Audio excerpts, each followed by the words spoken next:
For this session, I'm Angie Pilgrim, the Director of Community Impact here at the St. Cray Valley Foundation. And just a huge thank you to everyone for joining us today. It's so good to see so many familiar faces. Thanks for taking time out of what I know is most likely a very busy day to join us and to learn more from our fantastic presenter today, Kelsey. So as you know, this is the third in a series of 4 Lunch and Learn professional development opportunities. Today, again, we're going to be hearing from Kelsey on Intro to Strategic Planning. I'm letting one more person in. Yes, a few Zoom logistics before we get started. I am asking everyone to mute yourself just in case. I think I've got most of you muted now, but take a quick look and make sure you're muted. Gary does have a lot of good information to review today. So if you do have questions, please type them into the chat and I'm going to be watching that. And Gary said I'm supposed to feel free to interrupt him and make sure to ask questions as they pop up. So I'll do that. If you want to, I'm going to share Gary's PowerPoint presentation. So just a reminder, you can switch to a gallery view or a speaker view. I think you all probably are very familiar with Zoom at this point. So you can make Gary what you see along with the PowerPoint presentation when we get to that point. And then as I mentioned, we are recording this and do make these sessions available on our website. So if you have to leave or if you want to go back and watch it again, you can certainly do that. So before I turn it over to Kelsey, a quick overview of the St. Cray Valley Foundation. I think you're all pretty familiar, but just in case, we're a regional community foundation. We were founded in 1995 to enhance the quality of life for the St. Cray Valley. We support 10 completely volunteer-run affiliate foundations. Those are located in 6 counties throughout the St. Cray Valley. So we serve Chisago and Washington counties in Minnesota, and then Burnett, Polk, St. Croix, and Pierce counties here in Wisconsin in partnership with those 10 affiliates. Sorry, I see someone else has joined. So one of the things we do to enhance the quality of life in the St. Cray Valley is that we support area nonprofits, and we do that both through grant making as well as professional development, which is why we're here today. So back in 2017, with Gary's help and guidance, the St. Cray Valley Foundation launched what we call the CIS program. Gary always says not CSI, but CIS, Consultants in Service Program. And the idea of that program is to help small budgets of $500,000 or less nonprofits by matching those nonprofit needs around capacity building with volunteer experts. And we make a match and they get together and discuss whatever that nonprofit needs. And we've done everything from strategic planning to board development, some fundraising help, etc. So interested organizations can complete a really straightforward application by reaching out to me, and then we begin that matching process. So another offshoot of that program is Consultants in Service on the Road. Jen Veith from Carpenter mentioned that we did a session at Carpenter Nature Center. I think that was back in 2019, but we've done a few of those sessions where consultants present topics that are of interest to lots of different nonprofits to a group, and it gives them an opportunity then to network and share information. And it's a great way for us to highlight some of our consultant expertise.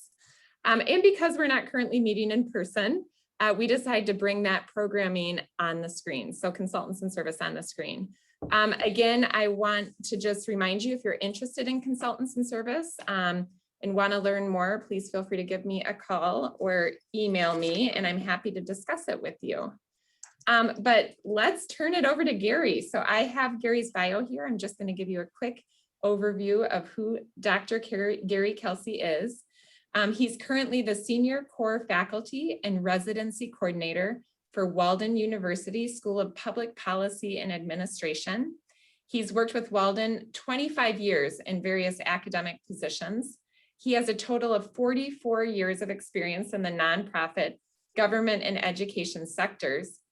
He started his career as a community organizer. He's held positions like program coordinator, administrator, grants manager, executive director, all within several nonprofit organizations. Service as a board member of Minnesota Social Justice Foundation, extensive volunteer work and experience as a consultant to over 300 community nonprofit organizations has fueled his passion for social, economic, and racial justice.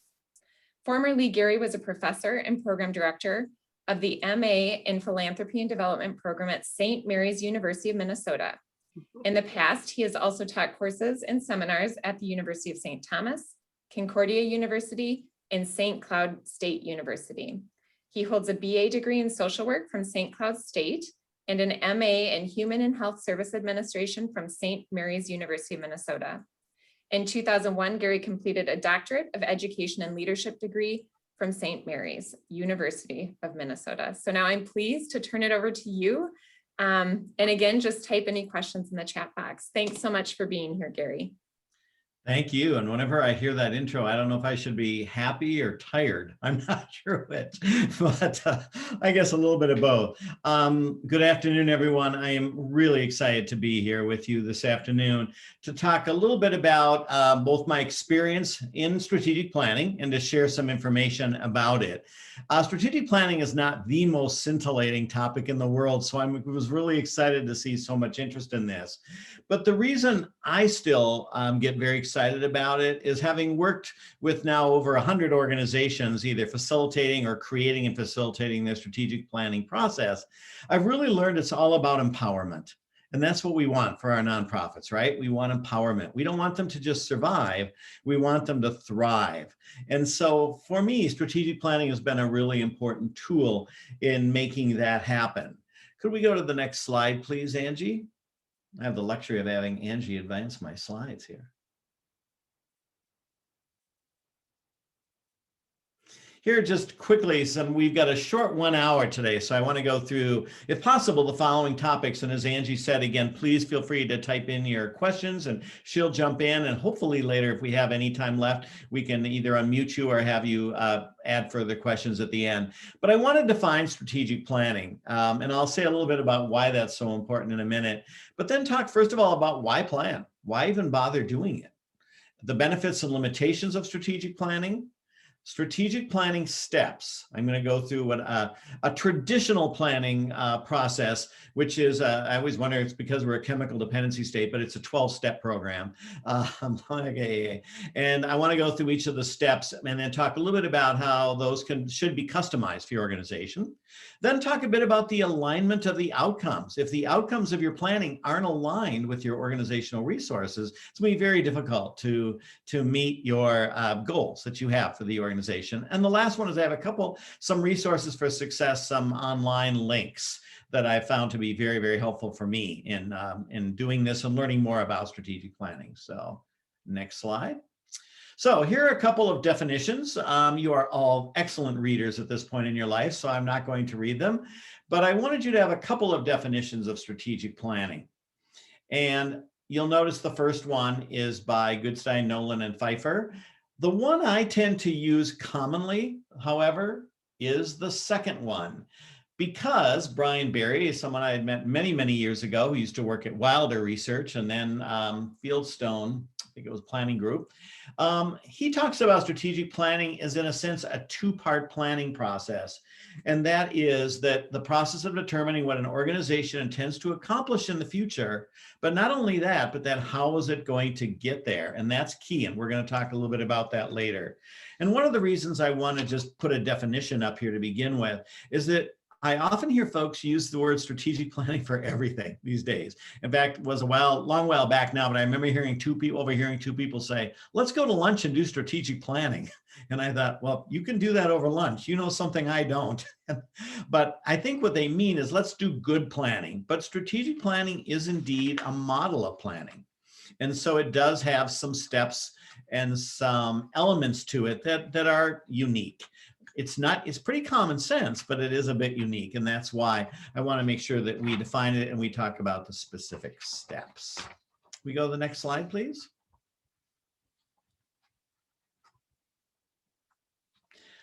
The first thing though is I want to ask you, and you can either unmute yourself or maybe put it in the chat, is outside of your work. Let's pretend we're out of work right now.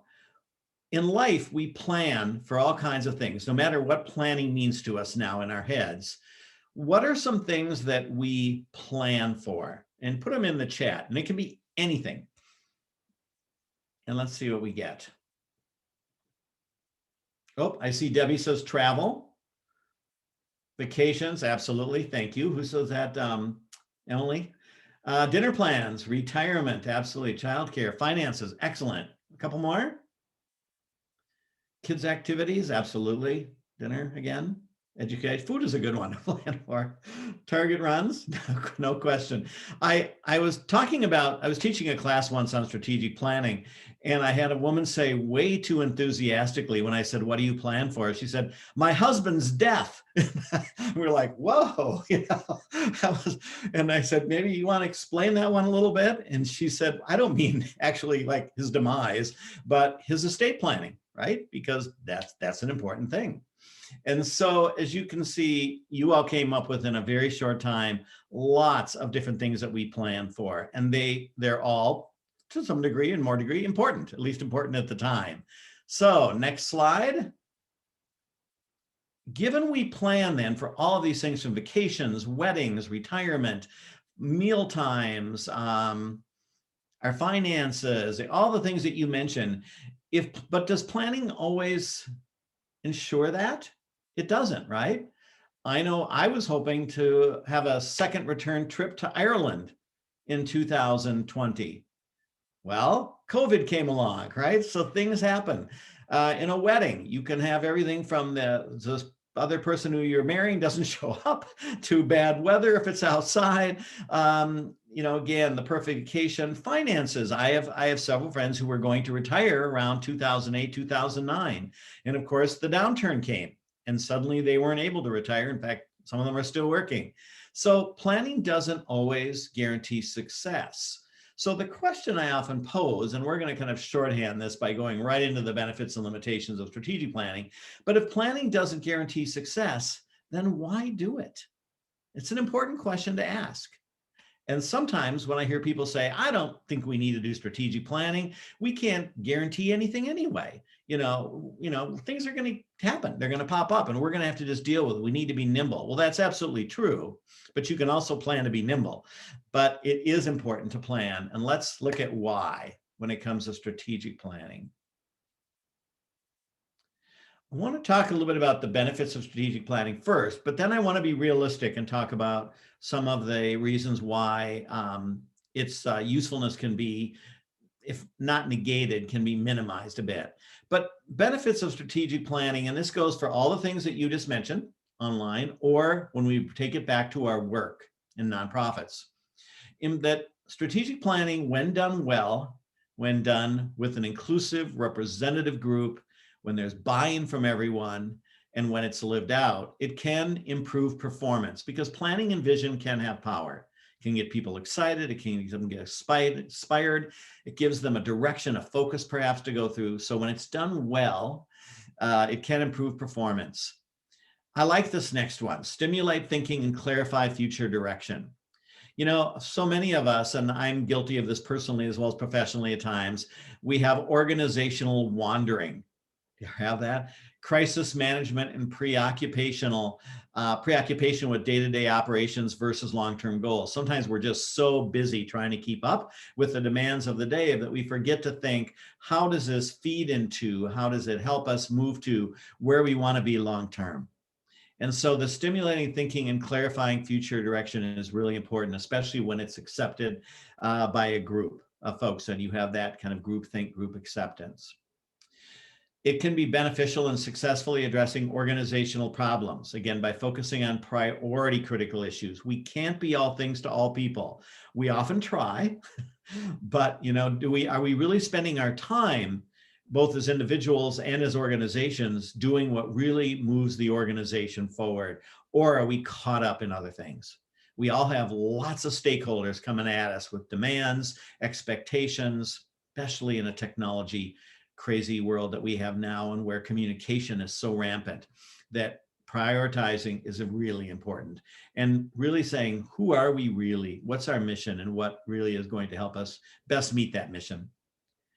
Building teamwork and group dialogue. Again, I find when strategic planning is done well, that can be a real outcome. I have facilitated some sessions where we've had folks in disparate parts of an organization who never normally work together have a chance to work as a team over a period of time, and to share their ideas and their aspirations, and to kind of argue things out at times.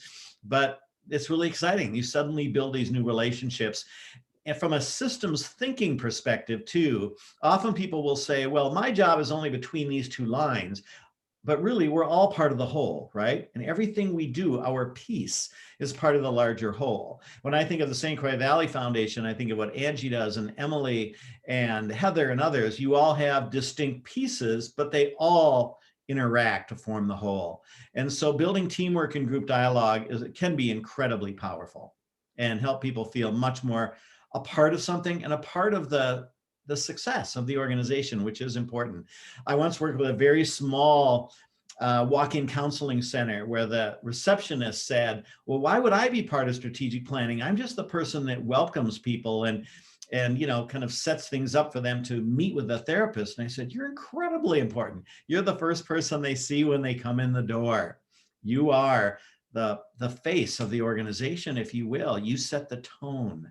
And so she didn't see how she really fit into the success of the organization. And yet she was actually obviously really critical. And the last one I have here, and there may be others, and I'd ask you to put in the chat, by the way, if you have others that you would like to note, benefits of strategic planning. But to maximize an organization's ability to influence. In my almost 45 years in nonprofits, I've been guilty probably at times, especially when I was a director of a nonprofit, to sometimes feel a bit like a victim, or act a little bit like a victim, like, oh my gosh, there are these state cuts that have led to county cuts and local cuts, and this thing is happening, and this thing, and kind of like, oh, well, what's going to happen to me next, or what's going to happen to the organization next? And what I realize is that sometimes through planning, especially again with the group and being proactive, that we are not victims, that we really have much more influence over our futures than we think we have. And if we know there's going to be some bumps in the road, let's plan for that. Let's acknowledge it, and then say, what if this happens, or what will we do? I mean, COVID has been an amazing example of where organizations have gone back. Some of them have said they actually had some contingency plans, or even one of them actually had a pandemic part of their plan. That, I don't know if they were psychic or what, but they foresaw the idea that if there was something like COVID, how would that impact their work, and how would they still be able to meet their mission and vision as they had to deal with this one issue. It's really important. Doesn't mean that you don't make changes in your strategic plan. It's a living document, but it gives it a chance for the organization, to me, to be proactive rather than just reactive, that we have much more power than we think we do. I talk about it as living deliberately, as individuals and as organizations. Did anyone put any others in the chat? We have anything in the chat? Okay. I'm sure there are a lot of others, but these are the main ones that I've seen in all of my years of working with nonprofits. Let's go to the next slide. So the other side of the coin, I like to be realistic about this, because sometimes I'm called when these things happen to facilitate a strategic planning process. I'll say no.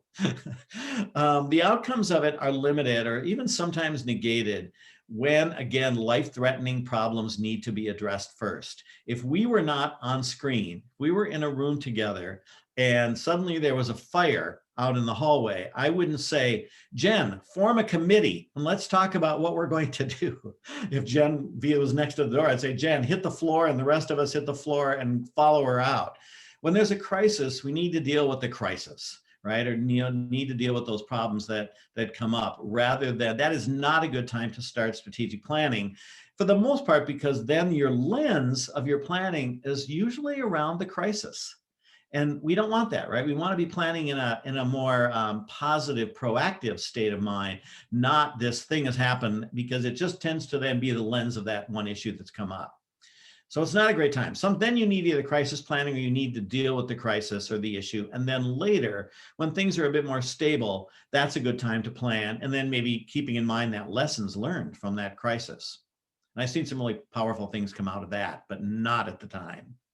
because I have had a call from someone outside of our region who said, would you like to come up and help us create and facilitate a strategic planning process?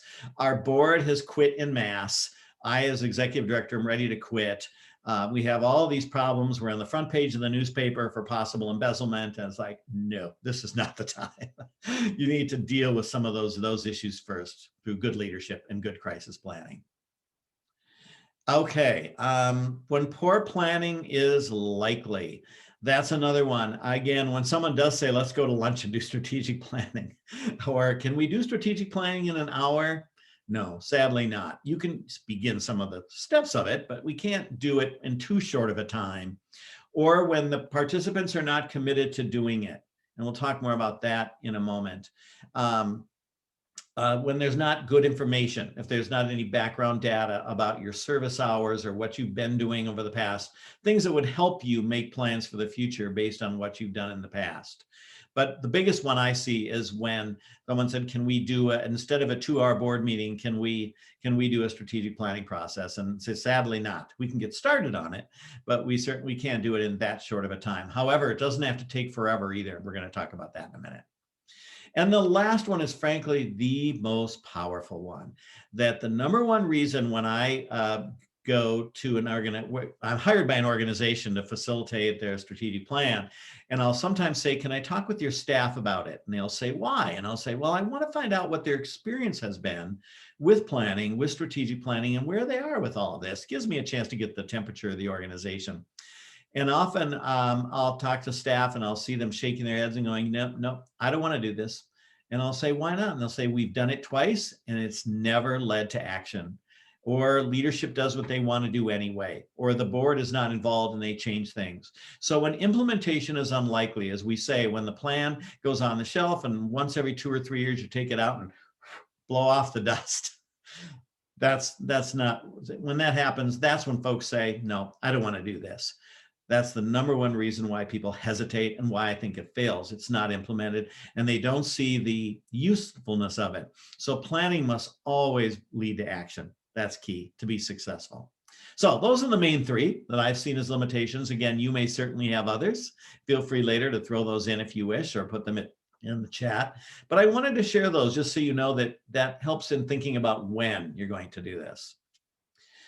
So given Brian Barry's strategic planning definition, again, strategic planning is a 2-part process. The process of determining what an organization intends to accomplish in the future, and B, how it's going to get there. What time frame is in this definition? The future. And many of you have probably seen or been a part of strategic planning processes that cover 2 years, 4 years, 5 years, 8 years, 10 years. And the bottom line is the future is whatever your organization wants it to be. Your plan can cover any timeline that you think makes sense for your organization. My recommendation most often, especially over the last 5 to 7 years, I would say, is that a 3-year plan often works well. And remember, I tend to work with mostly smaller to medium-sized nonprofits, even though I have worked with some large ones as well. So the future is really up to you, but I think a 3-year plan for the average nonprofit is long enough to give you time to really implement something, but short enough to not be guessing at what's going to happen. A lot of us think, wow, 5 years from now, or 8 years from now, 10 years from now, I don't know what's going to happen. Now, there's nothing wrong with doing a visioning process for the future beyond that or something. But again, I think that's a conversation to have with the planning team. And that is, what is the future? And for me, a 3-year plan is very doable, yet keeps people engaged and they can see the success of it. And then by the end of 2.5 years or so, they may want to then be ready to say, yes, that worked really well. We lived it out. Let's start it over again. Make sense? I hope so.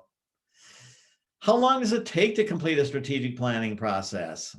This is a really interesting one. And I usually, again, when I'm with folks, I don't know if we can do this as well online, but for those of you who've been involved in strategic planning processes, can you even put in the chat, if you can, from the time you started on the planning team or committee till the time the plan was being written up or even written up, how much time passed? Any of you throw out some time frames and let's see what we get. 5 months I'm seeing, 3 months. 3 months from Debbie as well. How about others? 6 months? Again, there's no rule. There's no strategic planning police that come by and say, nope, it's got to be this long, right?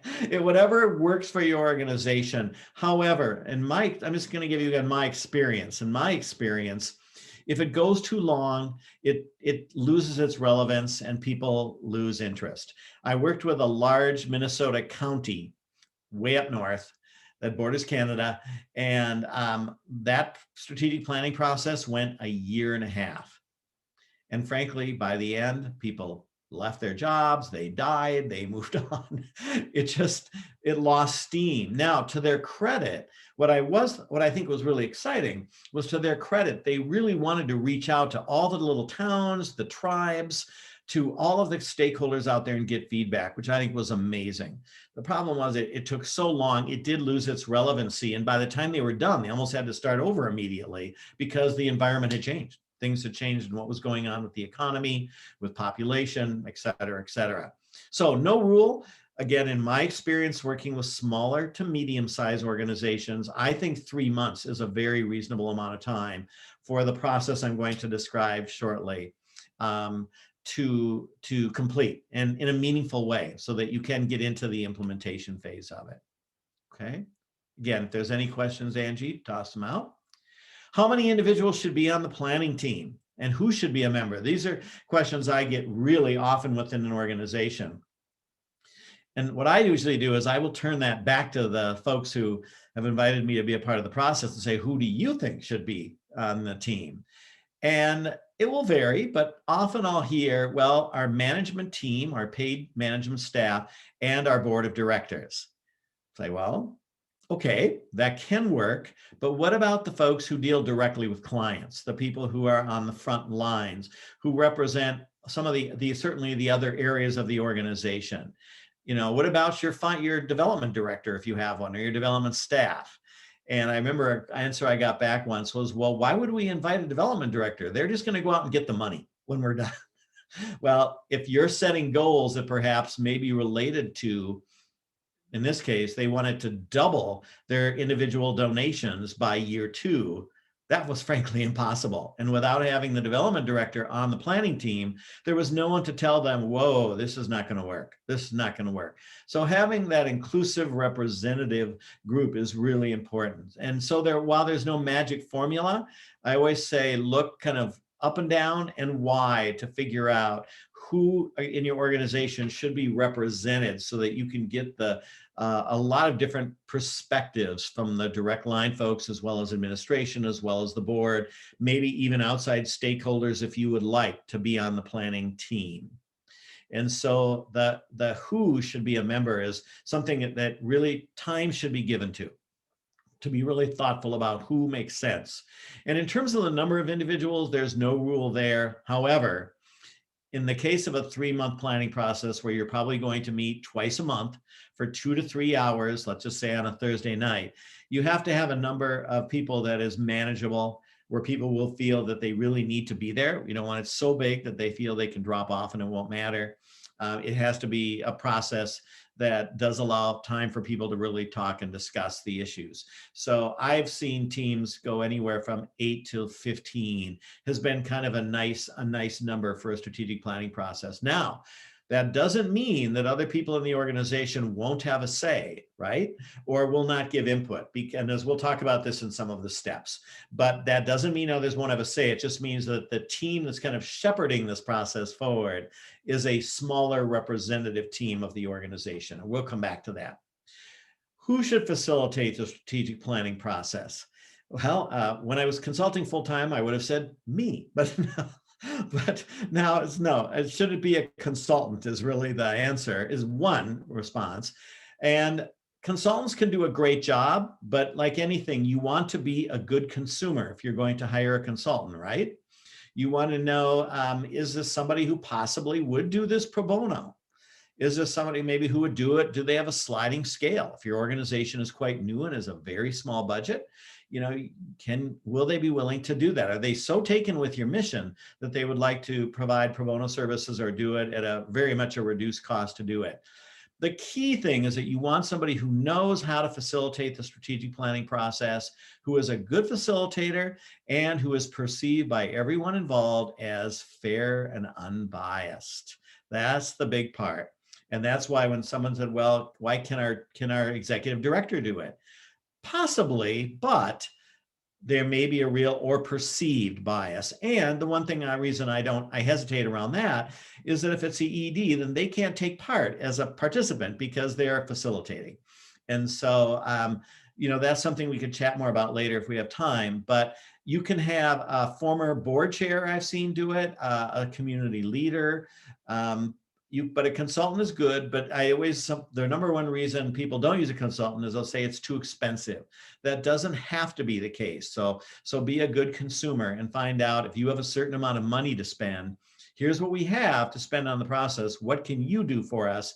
And then what are parts of this process, like actually writing up the plan, taking the notes? What are things, if you focus all your time as the consultant on the process, facilitating, how does that work out in terms of finance? So be a good consumer, as I'm saying, that there are consultants who will take your money and you can spend a lot of money doing it. But there are a lot of folks out there who will do it at a sliding fee scale or pro bono, et cetera, which is CIS, why we have CIS, because we realize that can be a barrier.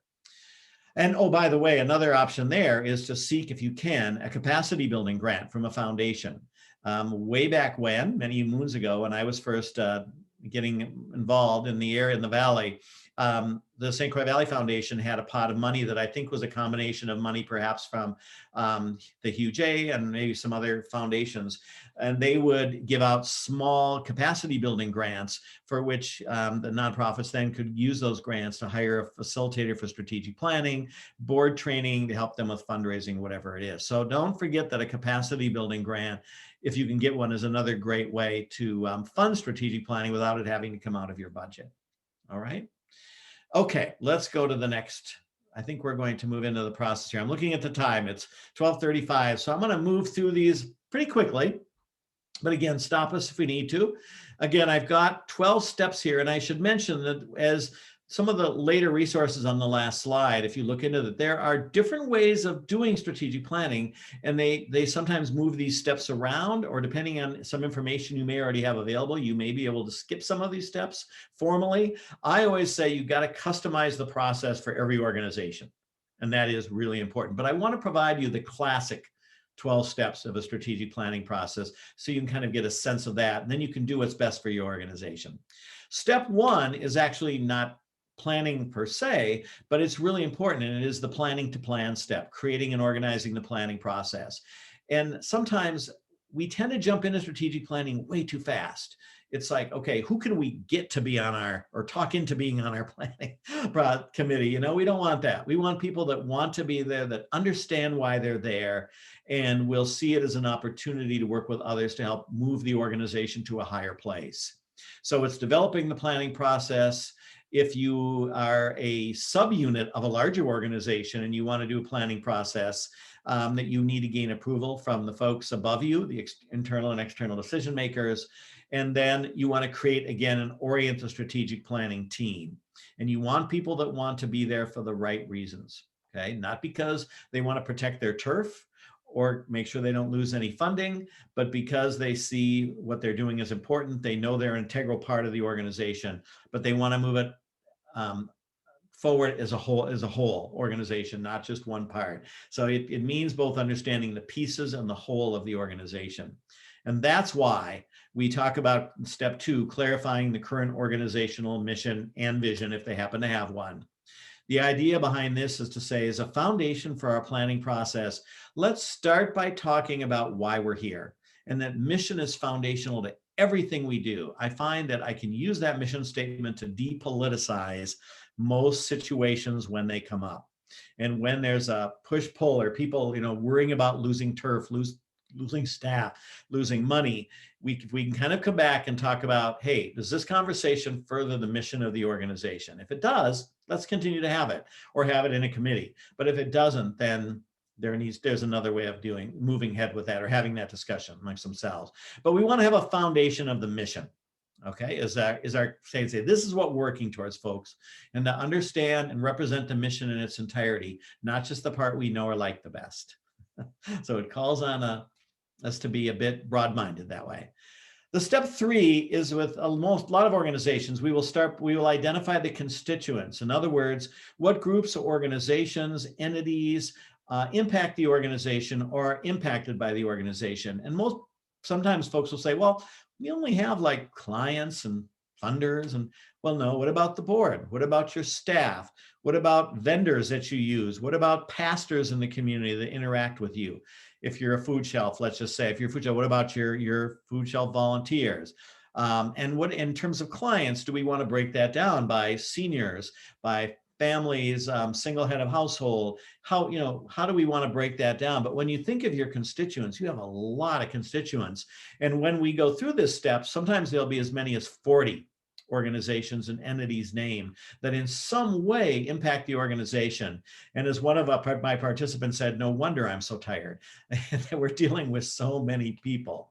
And they're important, but some are frankly more important than others in terms of meeting your mission. And that can be critical.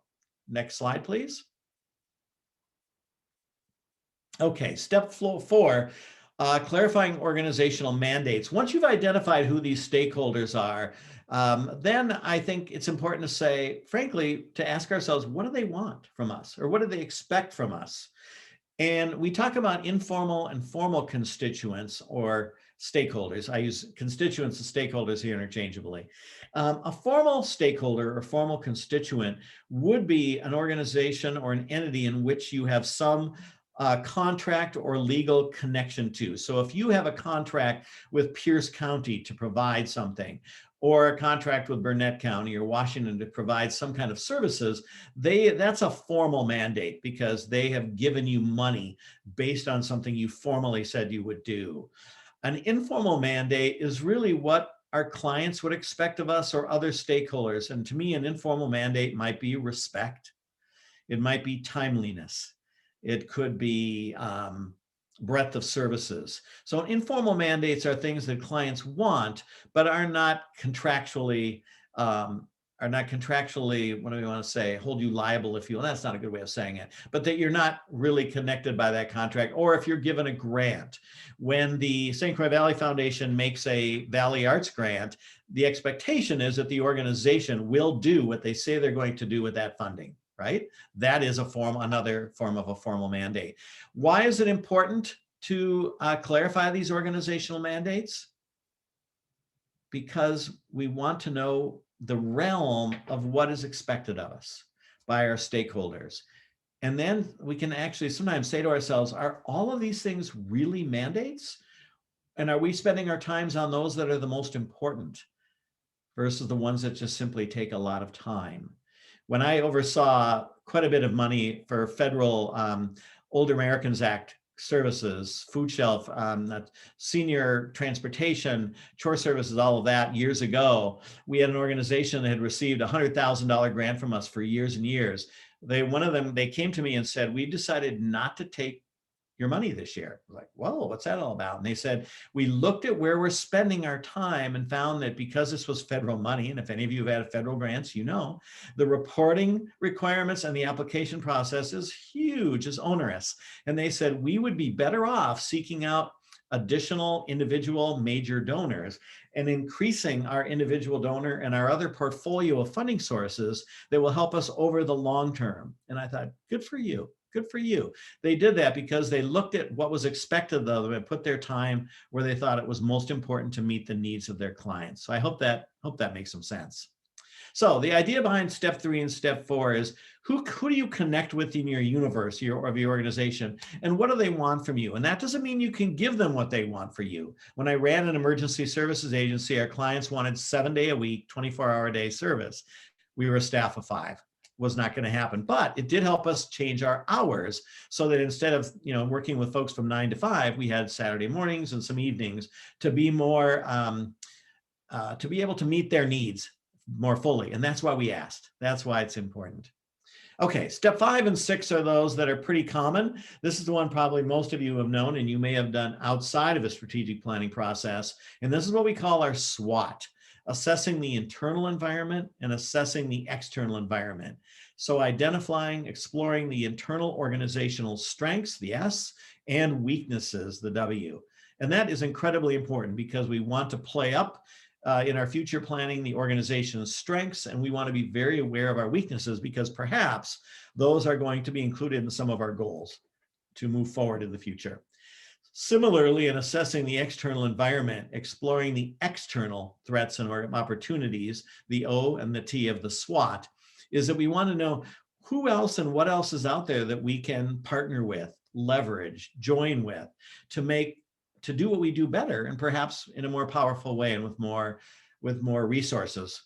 And the threats are that bumps in the road, as I say. What happens if things happen? You know, what happens if there's a duplicating service in our area, or what happens if a certain funding source does go away? What happens if there is a pandemic?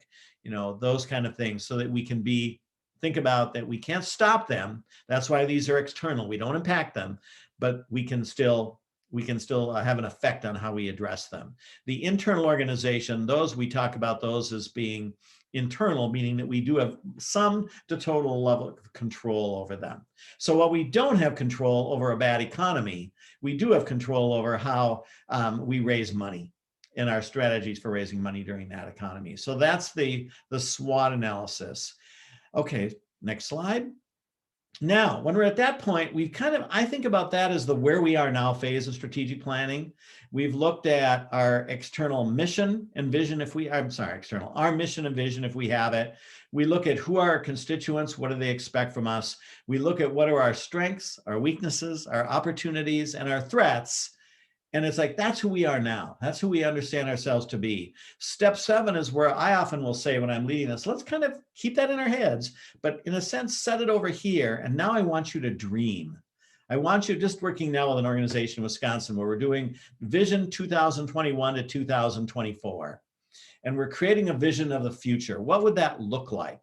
And there are different ways of doing that. Unfortunately, we could do a whole 2 hours on that alone, on the visioning process, but you can do it in a very linear fashion by looking at who are we going to continue to serve, how are we going to serve, and then what do we need in order to continue to serve folks, and whether that's going to change. Or there's a lot of visioning and scenario ways of looking at the future, and some of our ending resources will give you some information on that. I also have some couple of options that I could send you on that related to that. Fortunately, we can't deal with that today, but you really create this vision for the future. So if down here you have who we are now, and up here it's who we want to be, then step 8, the critical organizational issues, are that space in between. That did not work well on screen. But the idea that if you have a vision for the future and you know who you are now, again, what are the issues that you must address in order to move from where you are now to where you want to be? So if one of your vision items is that you are a food shelf and you are you're in Prescott, but yet you see a need to provide another satellite food shelf in another part of Pierce County on the other side, that's part of your vision. Then the issue is maybe we lack the funding to do that, or we lack the space to do that. I usually will ask people to write the issues as we lack something, so that they're not a how to do it. That's fixing it. That's a goal.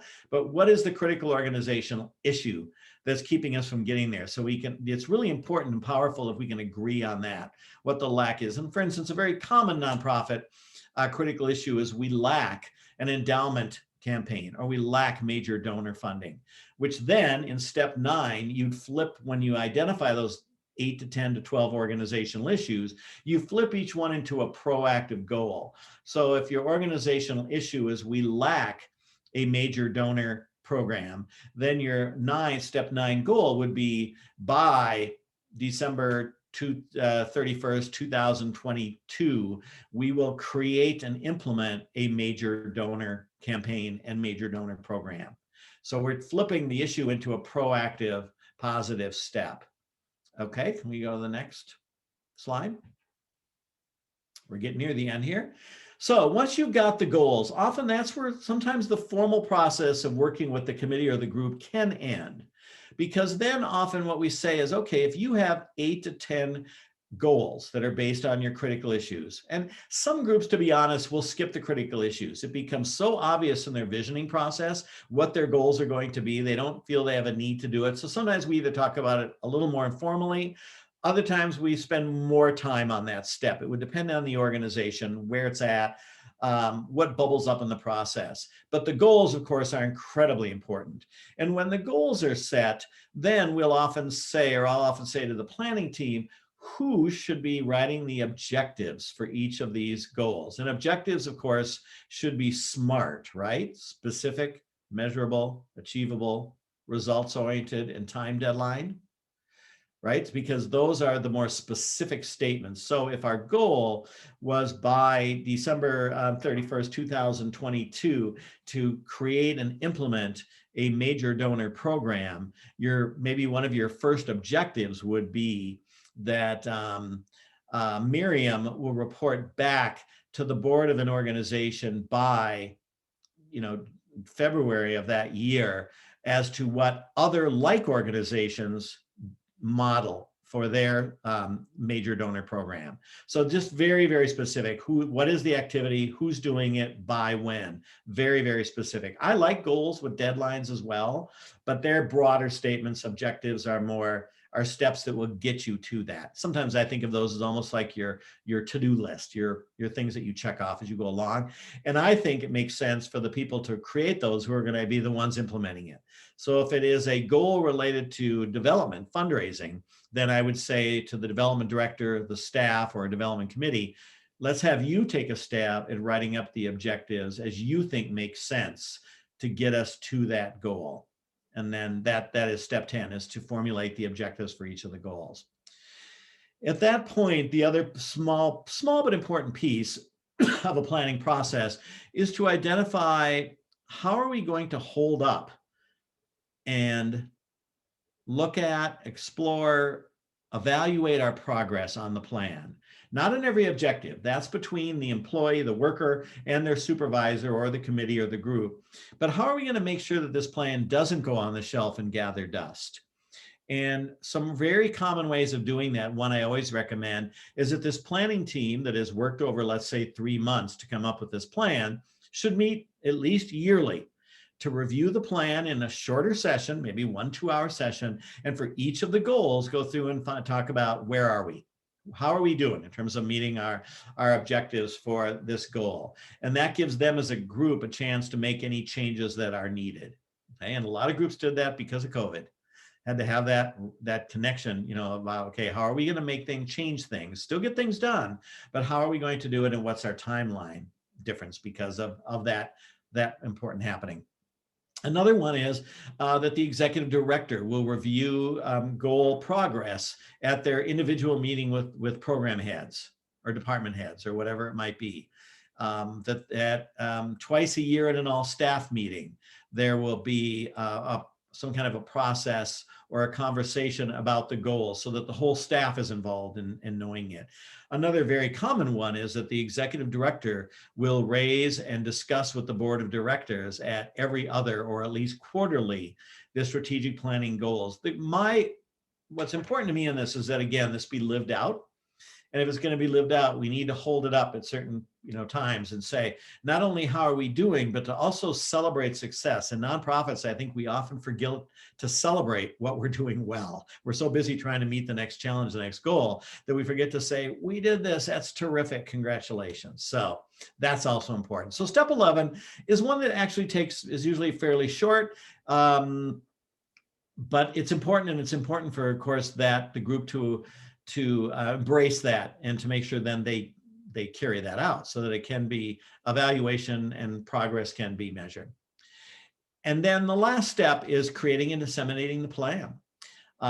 Who should get the written plan when it is done? Who should perhaps hear a verbal presentation of the plan? What parts of the plan are we going to publish for the public, if you will, or for potentially to give to new board members, potential board members, so that they can see it. They want to decide whether they want to join this organization or be considered for the organization, et cetera. But again, we want the plan to be put to use, and that is incredibly important. Next slide.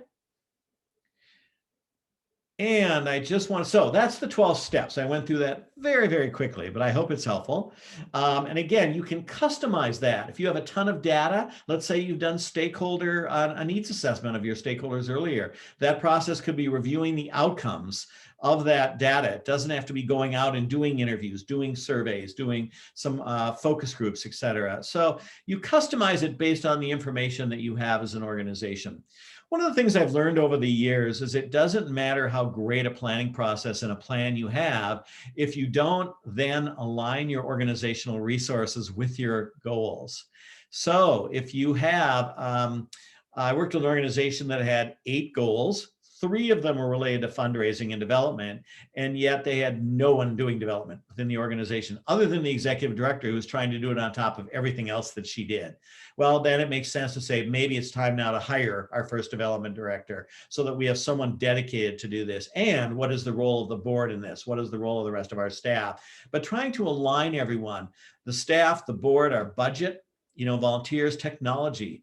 If it's about marketing, if it's about management, even fundraising, record keeping, do we have the technology, the software that we need to do that?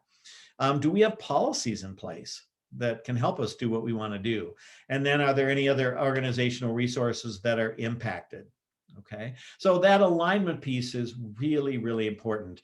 This is a place where I should just quickly mention that if you have several of those goals related to fundraising and you have a board of directors who said, oh, don't want to be involved in fundraising in any way, shape, or form, which I have seen,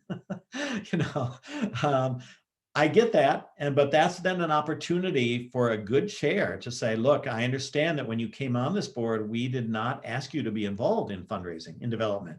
But given where we are now, and given that over the next 3 years, we need to focus on this, I and the chair would like to meet with each one of you over a cup of coffee and talk about how you would like to play a role in helping us raise money for this organization. And if you really feel strongly that that's something you don't want to do or is really outside of your interest, then you might actually consider stepping aside and helping us to find, or we can identify someone else to fill that role. Now, I know that sounds a little harsh, like we're pushing board members out, but it's really not. What I've seen are most board members have reacted to that by saying, again, what's best for the mission of the organization. Now, of course, you never push your board members away, right? We always involve them in some other way on a committee, event, a task force, or whatever. But it's really important that we do align our staff, our board, and these other items with your goals. Otherwise, they may not be successful, or it'll be much more difficult to be successful. And we have one more slide here of a resource. Oh, couple slides. Ideally, as we get near the end here, to be successful, I think ideally strategic planning should be deliberate. The planning to do it has to be really thoughtful and time given to it. We don't just dive into it. It needs to be really thoughtful. Thoughtful in terms of what do we want to get from this? How do we involve people? How do we prepare them? Inclusive and representative. We want it to be inclusive of stakeholders and especially of folks within the organization who would have particular insights and experiences and represent all parts of the organization. And then, by the way, if in the session about mandates, if you have 2 or 3 staff, but you have 30 staff, you can't have all the staff be part of the planning process, but you can go back and survey the staff or have those that are on the committee go back to the staff and gain their input. We want to give people a chance for input, even if they're not part of the strategic planning team. The same thing with board members. If 4 or 5 of your board members are on the planning team, certainly it would make sense to involve the others in a survey, in a focus group, et cetera, to get their input. We want to be inclusive. We just can't have everyone working through this process in too large of a group. It becomes unwieldy, but we want it to be representative. It's got to be grounded in the vision and the mission of the organization, and it must lead to action. That's when people say, you know what, I will do this again, because it provided focus, it provided direction, we built team, it was exciting, and we did it. And celebrate that. So I think this is the last slide now, and then we'll hopefully open it up. We just got a couple minutes left. Here are some resources that I found to be really helpful. The Minnesota Council on Nonprofits, I'm sure you all know, is a great resource. BoardSource is another one that I've used. This management can't remember what the formal name of the organization is. They have a lot of really good information on strategic planning. And the last link I have there is a really interesting one I found that lists several different models of strategic planning. What I gave you is a traditional one, but there are others like appreciative inquiry, where you start with a proactive vision in mind and you work towards that. There are other ways of doing it. And so if you get a chance, please do go to that link. And Angie, this is available to everyone, correct? And take a look at that, because I think it's very, very interesting. There's a lot of information out there about strategic planning. So do not, as I can say this as a professor, do not be shy about doing a literature review when you can find the time. Lots of good information. So with that, we are only 2 minutes away from the end of the hour. Were there any questions in the chat, or do we have time for just a couple of questions? I'm sorry to push through that so fast, but I hope it was helpful. I think it was very helpful. Thank you. Yes, I too will ask, are there any questions that people want to ask Gary in these last 2 minutes here? 3 minutes? 1 minute? And I think fun, by the way. It's not just work, it can be fun. Okay, and as I mentioned in the chat, I will make these slides available on our website a little bit later this week. And also, I do send a SurveyMonkey survey out. You'll probably get that tomorrow, just to let us know how these Zoom on the screen or CIS on the screen Zoom sessions are going. So if you can please respond to that. Okay, any questions? Oh, you're getting a lot of very positive feedback, Gary. So it's nice. I just hope it's useful. Yes.